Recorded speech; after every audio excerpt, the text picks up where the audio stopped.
Hello students, welcome to NG classes. आज हम लोग पढ़ेंगे दो बैलों की कथा जिसके लेखक प्रेमचंद जी हैं। इसका प्रश्न और उत्तर जो बहुत ही इम्पॉर्टेंट है, तो आप लोग वीडियो को बिना स्किप किए हुए पूरा अंत तक देखेंगे और इसको अपने फेयर कॉपी में लिख लेंगे और इसको हमेशा लर्न करते रहेंगे। तो आपका पहला क्वेश्चन है, कांजी हाउस में कैद पशुओं की हाजिरी क्यों ली जाती होगी? तो कांजी हाउस होता है, ये आवारा पशुओं के रखने का एक स्थान होता है। जो आवारा पशु इधर उधर घूमते हैं, इनको इसी में क्या कर दिया जाता है, बंद कर दिया जाता है। तो कांजी हाउस में कैद पशुओं की हाजिरी इसलिए ली जाती होगी ताकि कैद पशुओं की संख्या का पता चल सके और पता लगाया जा सके कि उनमें से कोई भाग या मर तो नहीं गया है। अगला क्वेश्चन है, क्वेश्चन नंबर 2, छोटी बच्ची को बैलों के प्रति प्रेम क्यों उमड़ आया? तो उत्तर है, छोटी बच्ची की माँ मर चुकी थी। छोटी बच्ची की माँ मर चुकी थी।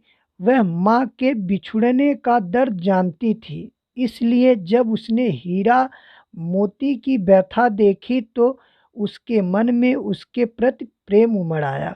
उसे लगा कि वे भी उसी की तरह अभागे हैं और अपने मालिक से दूर हैं। इसलिए वो बच्ची क्या करती है, रोटी ले जाती है और बैलों को क्या करती है, खिला देती है। अगला क्वेश्चन है आपका थर्ड क्वेश्चन है, कहानी में बैलों के माध्यम से कौन कौन से नीति विषयक मूल्य उभर कर आए हैं? तो उत्तर है, इस कहानी के माध्यम से निम्नलिखित नीति विषयक मूल्य उभर कर सामने आए हैं।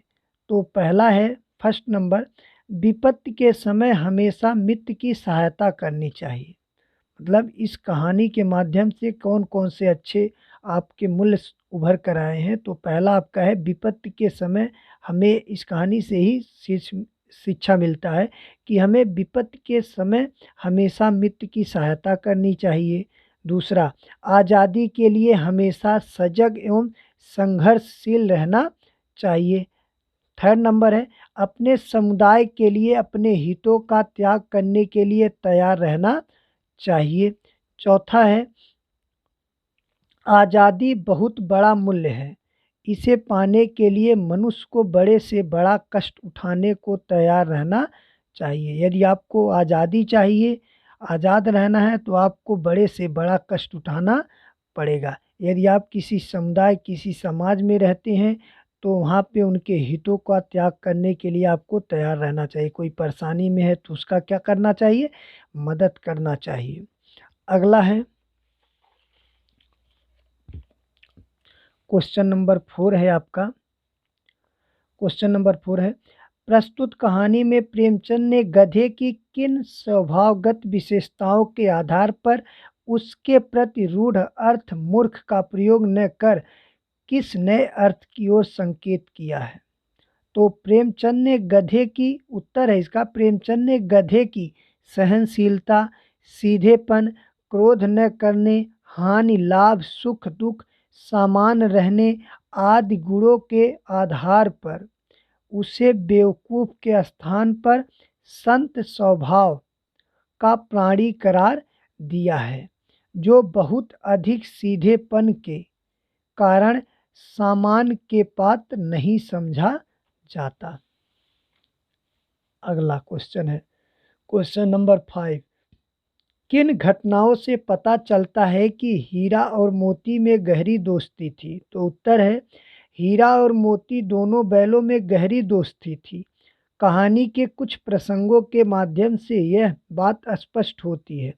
उत्तर नंबर इसमें फर्स्ट है, दोनों एक दूसरे को चाट कर और सूंघ कर अपना प्रेम प्रकट करते थे। अगला नंबर है, जब ये दोनों बैल हल या गाड़ी में जोत दिए जाते तो दोनों ज़्यादा से ज़्यादा बोझ स्वयं झेलकर दूसरे को कम बोझ देने की चेष्टा करते थे। मतलब दोनों सोचते कि ज़्यादा वजन मेरे पर रहे, मोती मोती चाहता था कि ज़्यादा वजन मेरे पे रहे, हीरा सोचता था कि मोती पर ज़्यादा भार न हो, हमारे पे हो। ये दोनों के अंदर यही चेष्टा रहती थी। अगला है नाद में अगला है नाद में खाली भूसा पड़ जाने के बाद दोनों साथ ही नाद में मुंह डालते और साथ ही बैठते थे। एक के मुंह हटा लेने पर एक के मुंह हटा लेने पर दूसरा भी हटा लेता था। यदि एक नहीं खाता था तो दूसरा भी नहीं खाता था। दोनों में बहुत ही गहरी दोस्ती थी। अगला नंबर है जब कुछ लोगों ने खेत से पकड़कर ले जाने के लिए दोनों को घेर लिया, तब हीरा निकल गया परंतु मोती के पकड़े जाने पर वह भी बंधक बनने के लिए स्वयं ही लौट आया। अगला क्वेश्चन, लेकिन औरत को प्रश्न नंबर 6 है, लेकिन औरत जात पर सींग चलाना मना है, यह भूल जाते हो। हीरा के इस कथन के माध्यम से स्त्री के प्रति प्रेमचंद के दृष्टिकोण को स्पष्ट कीजिए। तो उत्तर है हीरा के इस कथन से यह ज्ञात होता है कि समाज में स्त्रियों के साथ दुर्व्यवहार किया जाता था, उन्हें शारीरिक यातनाएं दी जाती थीं। इसलिए समाज में ये नियम बनाए जाते थे कि उन्हें पुरुष समाज शारीरिक दंड न दे। हीरा और मोती भले इंसानों के प्रतीक हैं। हीरा और मोती क्या है? अच्छे इंसान के प्रतीक है, इसलिए उनके कथन सभ्य समाज पर लागू होते हैं। असभ्य समाज में स्त्रियों की प्रताड़ना होती रहती थी। क्वेश्चन नंबर 7 है किसान जीवन वाले समाज में पशु और मनुष्य के आपसी संबंधों को कहानी में किस तरह व्यक्त किया गया है? तो उत्तर है प्रेमचंद ने किसान जीवन में मनुष्य तथा पशु के भावनात्मक संबंधों को हीरा और मोती दो बैलों के माध्यम से व्यक्त किया है। हीरा और मोती दोनों झूरी नामक के किसान के बैल हैं, जो अपने बैलों से अत्यंत प्रेम करता है और इसी प्रेम से वशीभूत होकर हीरा और मोती अपने मालिक झूरी को छोड़कर कहीं और नहीं रहना चाहते थे।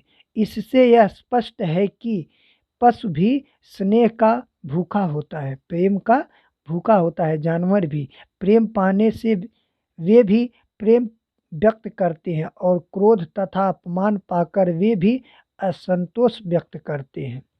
और अगला क्वेश्चन है आपका क्वेश्चन नंबर 8। इतना तो हो ही गया है कि 9-10 प्राणियों की जान बच गई, वे सब तो आशीर्वाद देंगे। मोती के इस कथन के आलोक में उसकी विशेषताएं बताइए। तो उत्तर है आपका मोती के इस कथन से उसकी निम्नलिखित विशेषताएं उभर कर सामने आती हैं। फर्स्ट नंबर है वह आशावादी है, क्योंकि उसे अभी भी यह विश्वास है कि वह इस कैद से मुक्त हो सकता है।